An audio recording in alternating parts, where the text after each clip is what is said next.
تنبیہات کے باوجود صحیح راستے پہ عمل کرنے پر آمادہ نہ ہو تو پھر اللہ تعالیٰ کی طرف سے عذاب آیا کرتے ہیں۔ قرآن پاک میں ایسی بہت سی مثالیں ہیں جن میں اللہ تعالیٰ نے ان قوموں کا ذکر کیا اور ان کی برائیوں کا ذکر کیا جن کی وجہ سے ان پر تباہی نازل کی گئی۔ دو تین کا ذکر کرنا اس وقت کافی ہوگا، جیسے حضرت شعیب علیہ السلام، وہ اپنی قوم کی طرف بھیجے گئے، مدین کی قوم۔ تو ان کی قوم شرک میں تو ملوث تھی ہی، لیکن اس کے ساتھ ہی ان کے 3 بڑے گناہ تھے جن کی وجہ سے ان پر عذاب نازل کیا گیا۔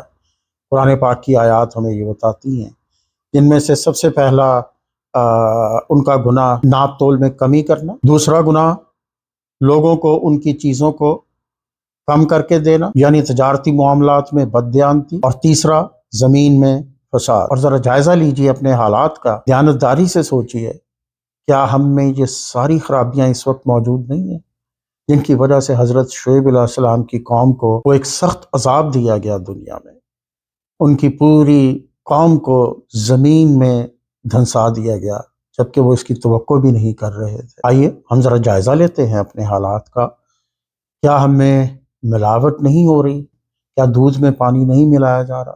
کیا ادویات جو ہیں وہ خالص مل رہی ہیں؟ کیا ہمیں کھانے میں جو مسالہ جات ہم استعمال کرتے ہیں، جو دوسری خوراک استعمال کرتے ہیں، ایون جو بعض پھل استعمال کرتے ہیں، کیا ان میں ملاوٹ نہیں ہو رہی؟ اب ناپ تول میں کمی کرنے کی کئی صورتیں ہیں، جیسے اشیاء میں ملاوٹ، جیسے دھوکہ باز، جیسے معاوضہ پورا ادا نہ کرنا، جو معاہدہ ہو لوگوں کے درمیان، آجر اور اجیر کے درمیان، امپلائر اور امپلائی کے درمیان، اس میں معاہدے کے مطابق اپنی خدمات کو انجام نہ دینا، یہ ساری ناپ تول میں کمی کی اور چیزوں کو گھٹا کے دینے کی مختلف شکلیں ہیں۔ پھر ہمارے تاجر حضرات کو دیکھیے، کیا ان کی اکثریت دھوکے سے اپنا مال نہیں بیچتی؟ کیا وہ جھوٹی قسمیں کھا کر اپنا مال نہیں بیچتے؟ رسول پاک صلی اللہ علیہ وسلم کی حدیث مبارک ہے کہ جھوٹی قسم کھانے سے مال تو بک جاتا ہے لیکن اس میں سے برکت جاتی رہتی ہے۔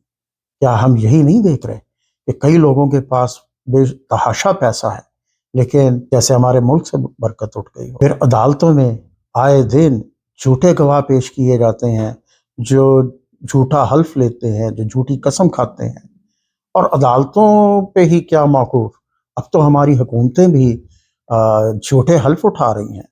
وہ جس چیز کے حقدار نہیں تھے اس کے حقدار بن کے اسمبلیوں میں آ گئے ہیں اور حلف اٹھا کے بڑے مزے سے وہ بیٹھے ہیں اور اس پہ ان کو کوئی پشیمانی نہیں ہے۔ تو کیسے آئے ہمارے معاشرے میں؟ پہلے کہا جاتا تھا کہ ایک سچ ہوتا ہے اور ایک سرکاری سچ ہوتا ہے، میں اس میں تھوڑا سا اضافہ کروں گا اس طرح سے کہ ایک حلف ہوتا ہے اور ایک اب سرکاری حلف ہوتا ہے۔ پھر ایسی ایک دوسری قوم لوط، جس کا قرآن پاک میں ذکر ہے اور کئی جگہوں پہ یہ ذکر آیا، اور ان کی قوم بدکاری میں ملوث تھی۔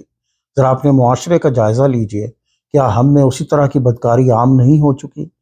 اور تو اور بچوں کے ساتھ، خواتین کے ساتھ جس طرح سے جو سلوک ہو رہے ہیں وہ ہماری آنکھیں کھولنے کے لیے کافی ہونا چاہیے تھے۔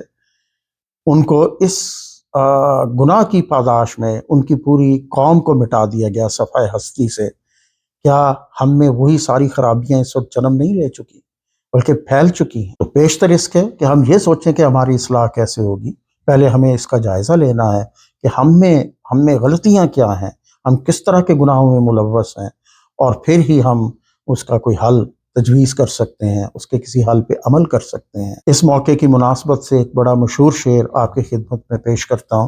آپ ہی اپنی اداؤں پہ ذرا غور کریں، ہم اگر عرض کریں گے تو شکایت ہو۔ اگر ہم چاہتے ہیں کہ ہم چین اور سکون کے ساتھ ایک ایسے معاشرے میں زندہ رہیں جس میں خوشحالی ہو، جس میں برکت ہو، ہمیں اپنے اعمال کا جائزہ لینا ہوگا اور ان میں جو غلطیاں ہیں ان کی اصلاح کرنی ہوگی۔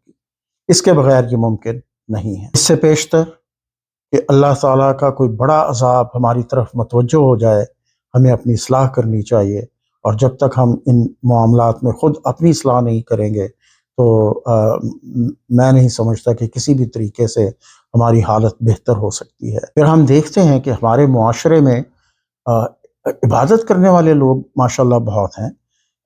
نمازی دیکھیے جمعے کے اوقات میں، تراویحوں میں دیکھیں لوگ، اور سب لوگ دعائیں کر رہے ہیں، اجتماعی دعائیں ہو رہی ہیں، لیکن ہم دیکھتے ہیں کہ ہماری دعاؤں میں اثر نہیں رہا.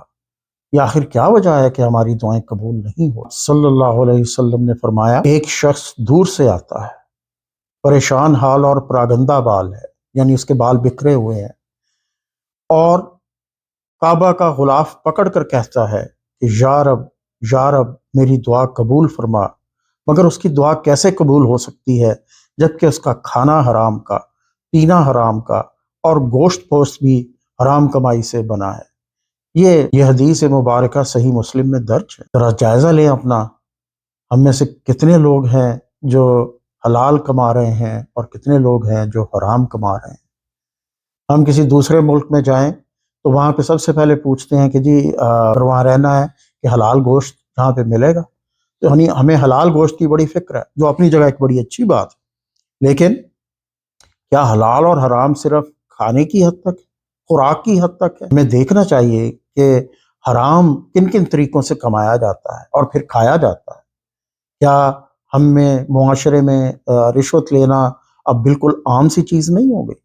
لوگ اس کو اپنا حق سمجھ کے رشوت لے رہے ہیں، اور ہم لوگ رشوت بڑی خوشی سے دے رہے ہیں یا دینے پر مجبور ہیں. اسی طرح سے کیا ہم اپنی سروسز ہیں ایز این امپلائی، کیا وہ صحیح طریقے سے ادا کر رہے ہیں؟ اگر سرکاری افسران یا دوسرے لوگ جو سرکاری محکموں میں کام کرتے ہیں، وہ چائے کی پیالی پینے میں ایک ایک گھنٹہ لگا رہے ہیں، سائل ان کے سامنے بیٹھا ہے لیکن وہ اس کی طرف توجہ نہیں کر رہے، یا ان کے کاموں کو جان بوجھ کر لٹکا رہے ہیں، تو آپ کا کیا خیال ہے کہ یہ ان کی حلال کمائی ہے؟ تو یہ حدیث پاک ہمیں واضح طور پہ بتاتی ہے کہ اگر ہماری کمائی حرام کی ہے تو ہم جتنی مرضی دعائیں مانگ لیں، ہم ایون کعبہ شریف پہ جا کے دعائیں مانگ لیں، وہ قبول نہیں ہوں گی. قرآن پاک میں جن چیزوں کی ممانعت کر دی جائے صریحاً وہ حرام ہے.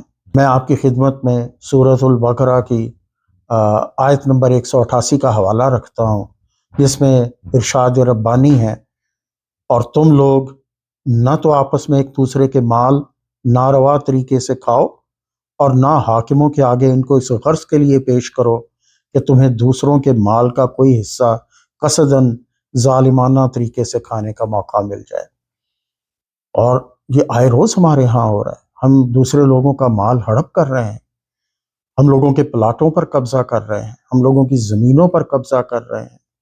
تو ہمارے معاشرے میں نمازی بھی بے شمار، حجاج بھی بے شمار، ظاہر تقوی اور پرہیز گاری سے رہنے والے بے شمار، لیکن ہماری عبادات میں اثر نہیں، ہماری دعاؤں میں اثر نہیں.